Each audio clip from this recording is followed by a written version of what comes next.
I always thought I was the kind of guy who would see the signs. You know, the little things people talk about when they say they just knew.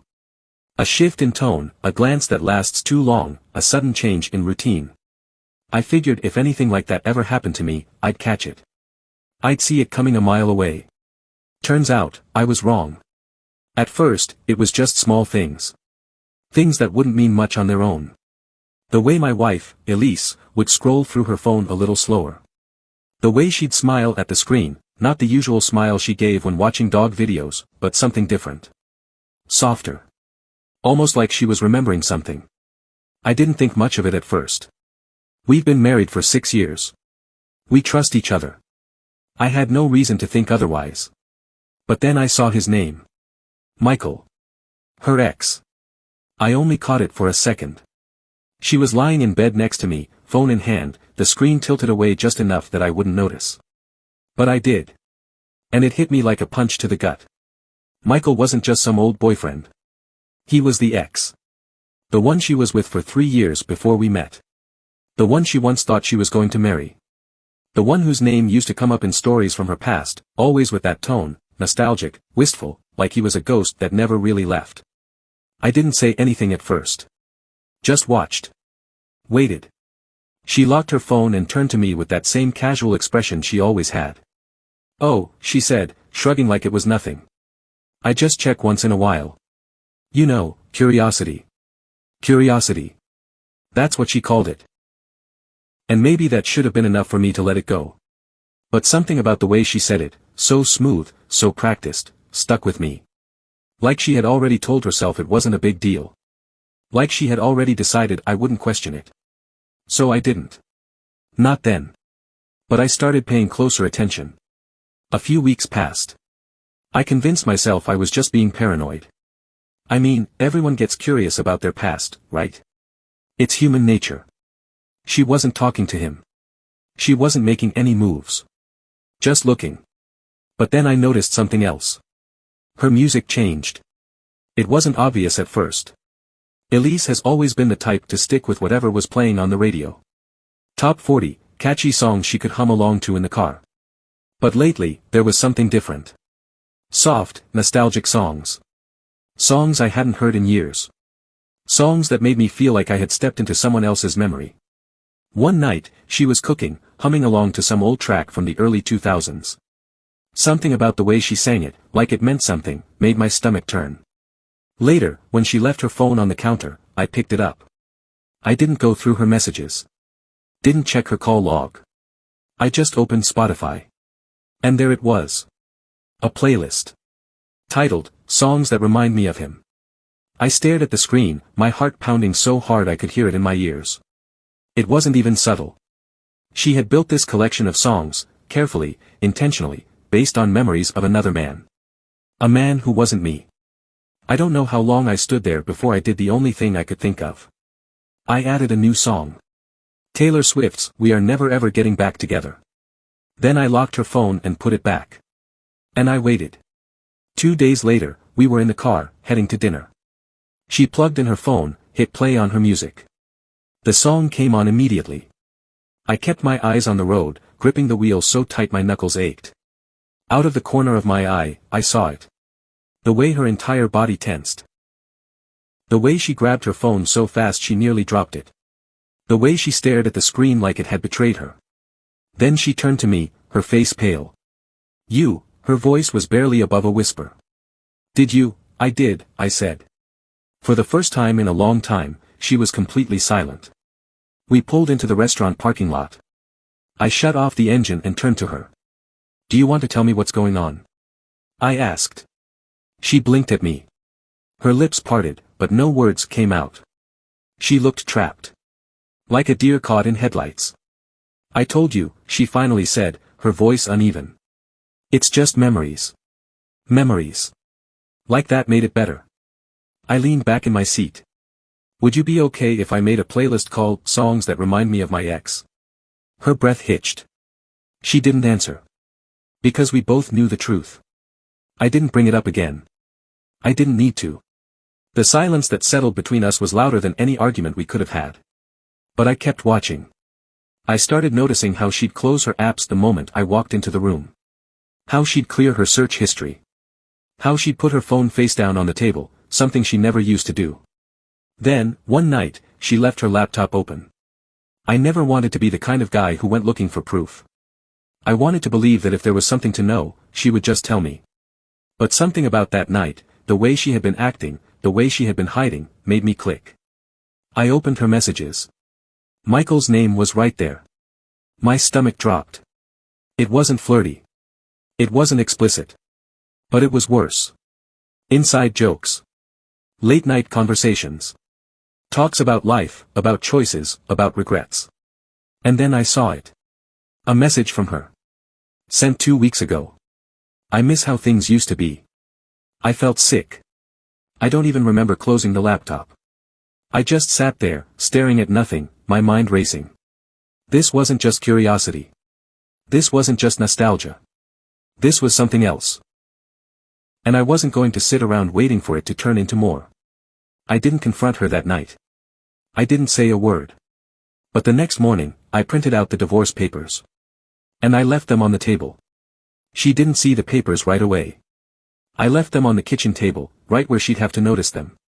But she walked past them twice that morning, once to grab her coffee, once to check her phone, completely unaware that her entire world was about to shift. I watched from the doorway, waiting. Then it happened. She froze mid-step. Her eyes locked onto the stack of papers. Her fingers hovered over them, hesitant, like touching them would make it real. She picked them up. Her face drained of color as she flipped through the pages, her breathing shallow. A long silence filled the room. Then she turned to me. What is this? Her voice was small. Almost fragile. I leaned against the counter, arms crossed, my heart pounding in my chest. You know what it is. Her hands trembled as she gripped the papers. You're seriously doing this? Over Instagram? Over some playlist? I let out a breath, slow and steady. No, I said. I'm doing this because you emotionally checked out of this marriage while I was still in it. Her mouth opened, then shut. She looked down at the papers again, like she was searching for some kind of explanation hidden between the lines. Then her face changed. The shock faded. The panic settled into something else. Something colder. Are you kidding me? She snapped, throwing the papers onto the table. You're blowing this out of proportion. I haven't done anything. I clenched my jaw. You told him you miss how things used to be. She flinched. Just barely. But I saw it. For a split second, her mask cracked. Then she folded her arms. That doesn't mean what you think it means. Then tell me, I said. What does it mean? She hesitated. I waited. Seconds passed. And then she did the one thing I wasn't expecting. She laughed. Not a real laugh. Not a nervous one, either. It was sharp. Defensive. The kind of laugh people do when they think they've got the upper hand. Oh my God, she muttered, shaking her head. You're so insecure. Something inside me snapped. I took a step forward. Insecure. I repeated, my voice low. You think this is about insecurity? She rolled her eyes. What else would it be? You see me looking at an old ex, and suddenly I'm cheating on you. Do you even hear yourself? I stared at her, disbelief washing over me. This wasn't remorse. This wasn't guilt. This was contempt. She wasn't apologizing. She wasn't even trying to explain. She was mocking me. And that's when I realized, she had convinced herself that what she was doing wasn't wrong. That because she hadn't physically crossed a line, she was still in the clear. She was rewriting the rules as she went. You've been hiding it, I said. Deleting your history. Locking your phone. Messaging him at night. You built an entire playlist about him, Elise. I gestured to the papers. If it was nothing, why are you acting guilty? I'm not acting guilty, she said, her voice rising. I just think it's insane that you're throwing away our marriage over some messages. I clenched my fists at my sides. You threw it away first. Her mouth snapped shut. For the first time, she didn't have a comeback. I turned away, my chest rising and falling with unsteady breaths. I was done arguing. I was done trying to make her see what she had done. I walked toward the door. And then she said something that stopped me in my tracks. I saw your messages, too. I froze. Slowly, I turned my head to look at her. She was smirking now. Smug. Like she had just played her trump card. I frowned. What are you talking about? She crossed her arms. Your messages. On your laptop. She tilted her head, feigning innocence. Did you think I wouldn't check? My pulse spiked. That was impossible. I never messaged anyone inappropriate. Never gave her a reason to doubt me. But the way she was looking at me now, so confident, so sure of herself. She was lying. Trying to flip the script. I took a slow step forward. You're making that up. She grinned. Am I? My stomach turned. She wasn't trying to deny what she did anymore. She was trying to level the playing field. If she could convince me that I was just as guilty, then suddenly, she wouldn't be the only bad guy. And the worst part? It was working. Because now, instead of focusing on her betrayal, I was scrambling to defend myself against something that didn't even happen. I exhaled sharply, trying to steady myself. I don't have anything to hide, I said. And you know that. She shrugged. If you say so. I felt like I was drowning. No matter what I said, she would twist it. Turn it around. Make it seem like I was the one overreacting. Like I was the problem. And that's when it hit me. This wasn't just about Michael. This was about who she was as a person. This wasn't a one-time thing. This wasn't an accident. This was a pattern. A way of thinking. A way of justifying. She had already decided she wasn't in the wrong. And no amount of reasoning, no amount of proof, was going to change that. I had spent the last 6 years believing I knew the woman I married. But the woman standing in front of me now? She was a stranger. And I had no idea who she really was. I stood there, staring at her, my mind racing. She wasn't backing down. She wasn't breaking. She wasn't even trying to make things right. She was playing a game. And suddenly, I wasn't sure if this was the first time. How many times had she done this? How many times had she twisted reality just enough to make me second-guess myself? How many times had she made me feel stupid for trusting my instincts? I wanted to be angry. I wanted to yell. But more than anything, I just felt tired. So I turned away. I grabbed my jacket off the chair, slipped my shoes on, and reached for the door. Where are you going? She asked, her voice sharp. I didn't answer. Because I didn't know. I just knew I needed air. I stepped outside, letting the cool night air hit my face. My hands were shaking. I shoved them into my pockets and started walking. Maybe I thought she'd follow me.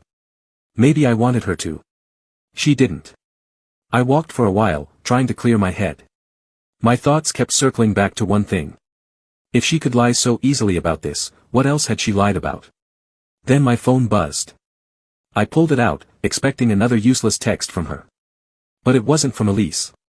It was from him. Michael. 3 words. You need to talk. I stopped walking. The world around me seemed to go silent. Why would he message me? Why now? I stared at the screen, my pulse hammering. Every part of me screamed to ignore it. To block his number. To delete the message and pretend I never saw it. But I didn't. Instead, my fingers moved on their own. About what? The typing bubble appeared almost immediately. Then another message. Not over text. Call me. I exhaled slowly, my fingers tightening around my phone. I shouldn't do this. I should not do this. But something inside me, a deep, gut feeling I couldn't ignore, told me that if I didn't, I would regret it. So I called. The line rang twice before he picked up. Silence. Then a deep breath on the other end. Then, I'm sorry, man, he said. His voice was calm, steady. But there was something else underneath. Something uneasy. I swallowed. For what? A pause. Then, quietly, I didn't know she was married. I felt like I had been punched in the chest. The streetlights blurred. My grip on the phone tightened. What? My voice came out hoarse. He sighed. I don't know what she told you, but... Elise and I, we talked for a while. Not just recently. It started almost a year ago. I couldn't breathe. A year? Not weeks. Not months. A year. He kept talking, his voice careful, like he was walking on broken glass. She told me she was single. Said she was just getting over a long relationship. That she wasn't ready to date but wanted to talk. And, man. I believed her. I had no reason not to. I closed my eyes, my jaw clenched so tight it hurt. You're lying, I said, barely above a whisper. I wish I was, he said. I only found out the truth 2 weeks ago. That's when I cut things off. I told her I couldn't do this. And she lost it. Said I was abandoning her. That I was all she had. I shook my head, disbelief crashing over me. No. No, that, she wouldn't what? Wouldn't lie. Wouldn't manipulate. Wouldn't rewrite reality to suit her needs. Hadn't she already? Michael let out a humorless laugh. Look, I don't expect you to believe me. But when she found out I was serious about ending it, she panicked. She begged me not to block her. She said she was going through a rough time, that she needed me. But I was done, man. I told her I wasn't gonna be her emotional safety net anymore. I stood there, heart pounding so hard it hurt. Michael sighed. That's why I messaged you. I needed you to know. My mouth was dry. Why tell me now? A pause. Then, because she called me today, he admitted. She said she thought you were overreacting about something. That she needed someone to talk to. And he hesitated. I don't know, man. Something about the way she said it, it didn't sit right. Like she was already trying to twist things. And after everything, I couldn't let her do that to you, too. The ground felt unsteady beneath me. I had spent weeks thinking I had caught her at the start of something. But I hadn't. I had caught her at the end. I had been living in a lie for a year. I swallowed hard. Did she ever? My throat tightened. Did you two ever? No, he said immediately. It never got physical. I swear. But if I hadn't ended it when I did. I don't know. I nodded, even though he couldn't see me. Listen, I'm not trying to start anything, he said. I just thought you should hear the truth from someone who isn't trying to manipulate you. The word settled deep in my chest. Someone who isn't trying to manipulate me. I don't remember much after that. I think I thanked him. I think I hung up. Then I just stood there, staring at my phone. Somewhere in the distance, I heard a car honk. A dog barked. Life kept moving. But I was frozen. A year. I had been in love with a lie for a year. And right now, in that house, Elise was probably sitting there, still thinking she could talk her way out of this. Still thinking she could turn this all around on me. She didn't know. She had no idea what was coming next. I stood outside for a long time, gripping my phone so tight my fingers went numb. The city hummed around me, cars passing, distant laughter from a bar down the street, but it all felt muted. Like I was watching the world through glass. A year. She had been lying to me for a year. I turned back toward the house. My legs felt heavy, like I was wading through thick mud. I had walked out needing space, needing air, but now I was going back in with one purpose. She was going to answer for this. I stepped inside. Elise was still at the table, the divorce papers untouched. Her arms were crossed, her expression locked into one of controlled annoyance. She was ready to fight. But she wasn't ready for this. I shut the door behind me and tossed my phone onto the table. The sound made her jump. Her eyes flicked to the screen, then back to me. What's your problem? I didn't answer. I walked to the fridge, grabbed a water bottle, twisted the cap, took a long drink. My hands were shaking. I needed a second to collect myself. She scoffed. Oh, so now you're just gonna ignore me? Great. Real mature. I leaned against the counter, staring at her. You called Michael today. Her face barely changed. Just a slight widening of her eyes, a flicker of hesitation. But I saw it. She recovered quickly. So what? She said. I needed someone to talk to. I nodded. Right. I took another sip of water. And you needed someone to talk to when you started messaging him a year ago, too, right? The color drained from her face. For the first time, she looked nervous. I smiled, but there was no humor in it. Yeah. That's what I thought. She sat up straighter, forcing confidence back into her voice. I don't know what he told you, but whatever it was, it's true. I cut her off. She hesitated. I saw the calculation happening behind her eyes. She was trying to decide if she should double down or change tactics. I gave her the answer for free. Don't lie to me, Elise, I said. Not this time. Her lips pressed into a thin line. She looked away, then back at me. Her fingers twitched in her lap. Then, finally, it wasn't what you think. I exhaled sharply. You don't even know what I think. She shook her head, swallowing hard. I was lonely, okay? I needed someone to talk to. I barked out a laugh. Lonely? You were married. Her jaw tightened. You were never home. I stared at her. That's the best you've got. She didn't answer.